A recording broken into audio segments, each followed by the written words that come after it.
بالخبر عينه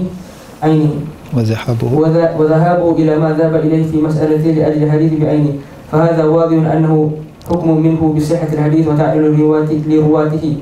أما ما اعتبروه غير مفيد للتعليل فهو مجرد موافقة عمل العالم لحديث ما، وظاهر أنه لا تلازم بين مجرد موافقة العمل لرواية ما وبين صحة تلك الرواية. أما الاعتراض بأنه قد يكون العالم ممن يحتج بالضعيف فغير وارد، لأن الكلام في من لا يحتج بالضعيف.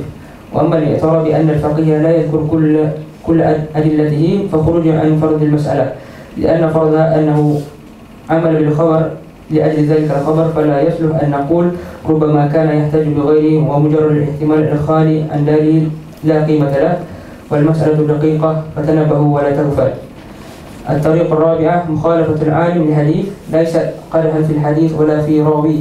قال المحدثون: إذا روى رجل عن شيخ حديث يقتضي حكما من الأحكام فلم يعمل به لم يكن ذلك جرحا منه للشيخ الذي روى الحديث عنه، لأنه يحتمل أن يكون ترك العمل بالخبر لخبر آخر يعارضه، أو أموم أو قياس، أو لكونه منسوخا عنده، أو لأنه يرى أن العمل بالقياس أولى منه. وإذا احتمل ذلك لم نجعله قدحا في راويه. ومثل هذا ما رواه الإمام مالك بأنس النافع عن عبد الله بن عمر أن رسول الله صلى الله عليه وسلم قال: المتبايعان كل واحد منهما بالخيار على صاحبهما لم يتفرقا إلا بالخيار. وهذا الإسناد صحيح جدا، أصح الأسانيد يعرف بسلسلة الذهب. فهذا رواه الإمام مالك ولم يعمل به لأنه روى أهل المدينة عن العمل بخلافه، ولأن فيه جهالة في مدة المجلس. لهذا قال مالك عقب رواية الحديث: وليس لهذا عندنا حد معروف ولا أمر مأمور به فيه. ومع ذلك فلم يكن ترك العمل به قادحا في نافع عند أهل من أهل العلم. الطريق الخامسة إنكار المروي عنه للحديث، وهذا كما قال الباقلاني وتبعه عليه جمهور المحدثين. فإن قال قائل: ما قولكم في من أنكر شيخه أن يكون حدثه بما رواه عنه؟ قيل: إن كان إنكار لذلك إنكار شاك متوقف وهو لا يدري هل حدثوا به أم لا، فهو غير جار لما روى عنه ولا مكذب له. ويجب قبول هذا الحديث والعمل به، لأنه قد يحدث الرجل بالحديث وينسى أنه حدث به، وهذا غير قاطع على تكذيب من روى عنه.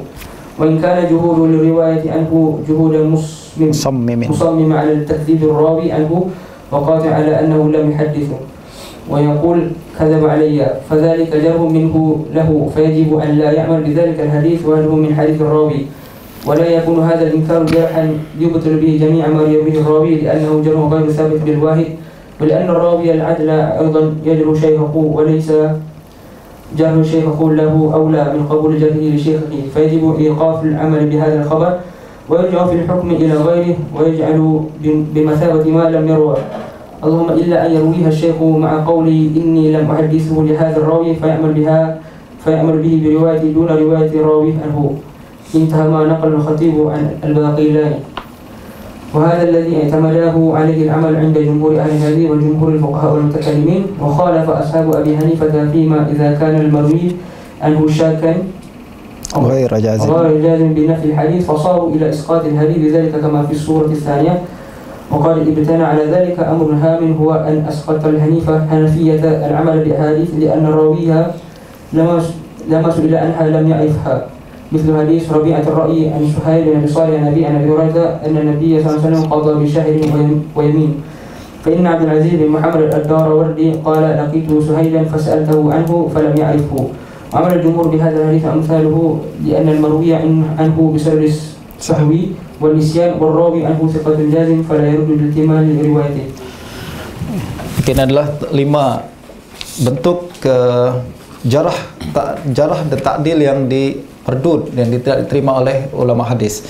Yang pertama adalah riwayat thiqah an ghairihi. Kalau seorang perawi thiqah meriwayatkan hadis daripada seseorang yang kita tak tahu dia thiqah ke atau tak thiqah, adakah perawi tersebut thiqah atau tak? Misalkan Zuhri meriwayatkan hadis daripada seorang perawi namanya Jahman. Kita tak tahu siapa dia. Adakah Zuhri thiqah, imam minal a'immah, tapi dia meriwayatkan daripada seorang perawi yang tak dikenal namanya Jahman? Adakah Jahman thiqah juga? Menurut kebanyakan ahli hadis, tak di apa, ini adalah ta'dil yang tak diterima. Kita tak boleh mengatakan Jahman siqah hanya karena Zuhri meriwayatkan hadis daripada dia. Terutama orang-orang yang macam Zuhri yang selalu meriwayatkan hadis tanpa pilih-pilih. Tanpa pilih-pilih. Dia riwayatkan hadis dari yang siqah dan yang tak siqah. Maka justru para ulama katakan riwayat Zuhri daripada si fulan tidak menunjukkan bahawa si fulan siqah. Tapi kalau ada orang-orang tertentu yang memang sengaja mengatakan saya hanya meriwayatkan hadis daripada yang siqah saja, ini yang menjadi tariqus tsaniyah. Saya hanya meriwayatkan hadis daripada siqah sahaja, atau dia tak sebut perawi tersebut, dia hanya mengatakan haddatsani siqah an Zuhri. Siapa siqah ni? Awak tak perlu tahu, terima saja. Saya cakap siqah. Terima ke tak diterima? Itu namanya ta'dil bil ibham. Nah, kalau yang pertama tadi riwayat Zuhri riwayat siqah an ghairihi tidak dikira sebagai siqah, sebagai ta'dil lahu. Inilah kebanyakan pandangan para ulama muhaddisin, sebab ahli hadis taklah dia apabila dia meriwayatkan hadis bukan bermakna bahawa orang itu saya terima hadisnya. Kadang saya riwayatkan hadis untuk menunjukkan bahawa dia tak siqah. Kenapa? Nih bukti bahawa dia tersalah dalam hadis. Saya sebutkan hadisnya. Macam kita, tuan-tuan, kalau saya riwayatkan hadis, misalkan saya meriwayatkan hadis, tak semua hadis yang saya ucapkan siqah, sahih. Sebab saya kadang menyebutkan sebuah hadis untuk menunjukkan bahawa hadis ini sebagai contoh hadis maudhu'. Ini riwayat sahih, Ustaz. Kenapa? Diriwayatkan oleh Ibnul Jauzi. Apa kenapa Ibnul Jauzi?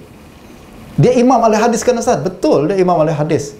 Dan dia meriwayatkan hadis ini, Ustaz, dalam kitab Maudhu'at. Taklah maknanya bahawa hadis itu sahih.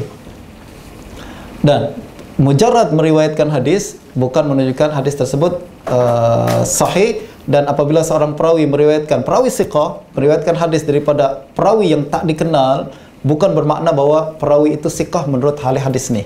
Sebab ahli hadis ni hanya menyampaikan riwayat saja. Dah, wa qad khalafa al-Imam al-Hafiz Abu Hatim Muhammad bin Hibban al-Busti al-jumhur fi hadhihi al-mas'alah. Contohnya antara lain Sufyan ats-Tsauri qala haddatsana Suwair ibn Abi Fakhitah wa kana min arkanil kadzib. Suwair ibn Abi Fakhitah seorang Syi'i dan beliau terkenal dhaif, dan Tsauri meriwayatkan hadis daripada dia bukan untuk mengatakan Suwair siqah, tapi untuk menunjukkan bahawa inilah contoh hadis yang dia palsukan misalkan. Inilah hadis yang ingin saya pastikan sama ada sahih ke tak sahih. Akan tapi Imam Ibn Hibban ni terlihat menyalahi, mempunyai pandangan sendiri dalam perkara ni. Beliau kalau ada sebuah isnad, seorang perawi majhul yang diriwayatkan oleh seorang murid yang siqah, dan majhul ini meriwayatkan daripada guru yang siqah, maka majhul ini siqah. Dapat riwayatnya diterima apabila hadisnya tidak munkar. Dengan istilah lain kita katakan majhul baina siqatain wa hadithuhu laisa bimunkar fa huwa maqbul inda Ibn Hibban. Jadi misalkan Zuhri meriwayatkan hadis daripada Jahman yang kita tak tahu siapa orangnya, atau Abul Ahwas yang kita tak tahu siapa orangnya. Abul Ahwas meriwayatkan daripada Abu Hurairah.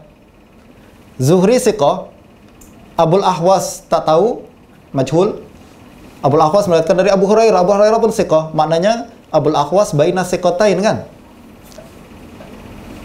Lalu hadis berkenaan matannya pun nampak macam tak munkar, ada mutaba'ah, ada syawahid daripada hadis-hadis yang lain. Maka untuk kes seperti ini Ibn Hibban masukkan dalam Sahih Ibn Hibban. Banyak hadis seperti ini dalam Sahih Ibn Hibban. Majhul baina siqatain wa hadithu ghairu munkar. Apa pandangan Ibn Hibban? Ini menunjukkan bahawa tasahulnya Ibn Hibban berbeza dengan para ulama ahli hadis yang lain. Ahli hadis kata ini perawi majhul lah, maknanya hadisnya dhaif. Menurut Ibn Hibban, kenapa saya sahihkan hadisnya? Sebab majhul ni kita tak jumpai siapa orang yang melemahkan dia. Ya tak? Tak ada orang yang melemahkan dia. Pada masa yang sama, riwayat dia pun tak munkar. maknanya dia meriwayatkan dengan betul lah, bukan sesuatu yang munkar, bukan sesuatu yang syuzuz. Ini menjadi penguat untuk menjadi dalil qarinah yang menunjukkan bahawa perawi yang kita tak kenal ni dalam riwayat ni telah meriwayatkan sesuatu yang benar, walaupun inilah hujah yang tak diterima oleh hadis yang lain.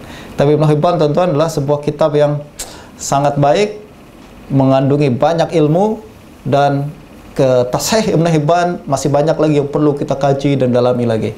Dan salah satunya adalah berkenaan dengan perkara tersebut. Dia punya pandangan sendiri dalam kitab As-Siqat karangan Ibn Hibban pula, satu kitab banyak panjang, dan beliau mengambil mazhab seperti ini, yaitu selagi mana dia majhul lalu diriwayatkan oleh murid yang siqah, dia meriwayatkan hadis daripada guru yang siqah, lalu riwayatnya tak majhul, tak apalah, sahih, kita terima riwayatnya.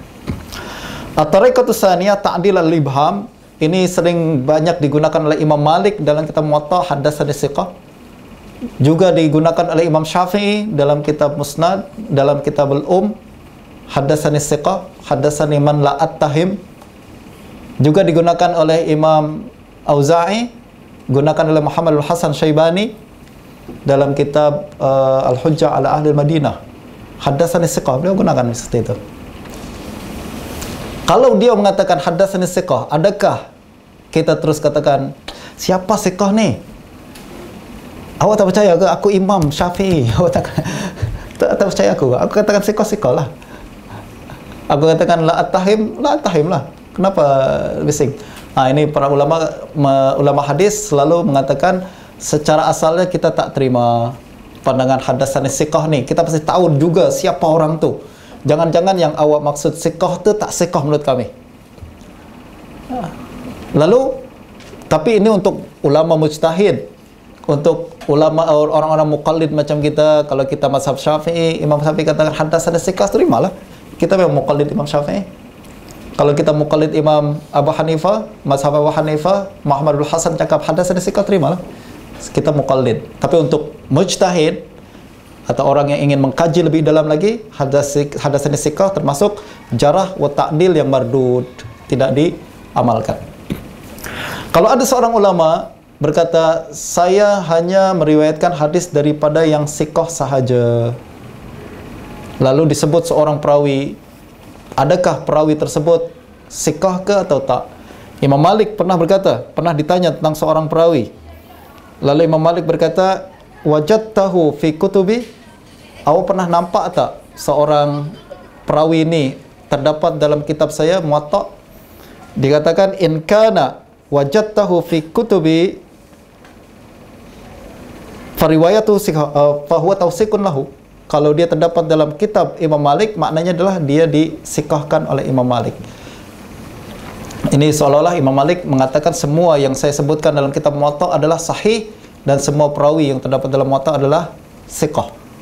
Tapi ini untuk orang yang muqallid Imam Malik boleh ikut. Untuk orang yang lain, katakan mungkin saya punya pandangan yang lain. Ada beberapa perawi dalam Muwatta yang terkenal dhaif, antara lain lah Amr bin Abi Amr, Abdul Karim bin Abil Mukhariq, dan beberapa orang yang lain. Itu menurut ulama yang lain. Kalau Imam Malik saya kata siqah, kenapa? Awak muqallid, ikutlah. Ini pandangan ta'dil alal ibham. Lalu amalul alim au futyahu ala wafqi hadis. Kalau ada seorang ulama meriwayatkan hadis, adakah hadis tersebut, ulama faqih, dia fatwanya keluar selari dengan kandungan hadis, adakah ini menunjukkan bahawa imam tersebut mensahihkan hadis itu? Ini pun menurut para ahli hadis tak. Imam Syafi'i misalkan mensahihkan, berfatwa berkenaan dengan satu perkara, lalu kemudian satu perkara ini, misalkan mazhab Syafi'i mengatakan siapa yang man ata imra'atahu wa hiya haid fa alaihi tasadduq bidinar. Siapa yang mendatangi istrinya dalam keadaan haid, ini bukan Imam Syafi'i tapi ulama Syafi'iyah, misalkan siapa yang mendatangi istrinya dalam keadaan haid, maka dia mesti membayar bersedekah dengan 1 dinar. Padahal ada hadis berkenaan dhaif.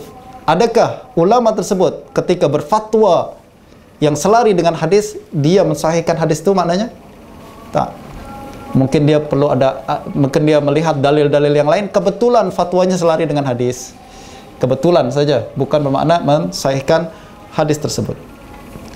Mukhalafatul alim li hadis, sebaliknya kalau ada seorang ulama tidak mengamalkan sebuah hadis, adakah ulama tersebut mendhaifkan hadis tersebut? Tak. Berapa banyak ulama berapa banyak hadis sahih Bukhari Muslim tidak diamalkan oleh mazhab Syafi'i. Bukan mazhab Syafi'i mengatakan hadis itu dhaif, tapi mu'arad, bertentangan dengan dalil lain yang menurut beliau lebih kuat daripada hadis tersebut. Bahkan Imam Malik sendiri meriwayatkan hadis yang paling sahih, yaitu hadis atal mutabayi'ani bil khiyar, beliau sendiri tak amalkan, bukan karena hadis itu dhaif, tapi ada dalil lain yang menurut Imam Malik lebih kuat berbanding hadis tersebut. Sebab hadis memang salah satu sumber hukum, tapi bukan satu-satunya sumber hukum. Betul? Banyak sumber hukum yang lain yang lebih kuat daripada hadis. Quran lebih tinggi daripada hadis.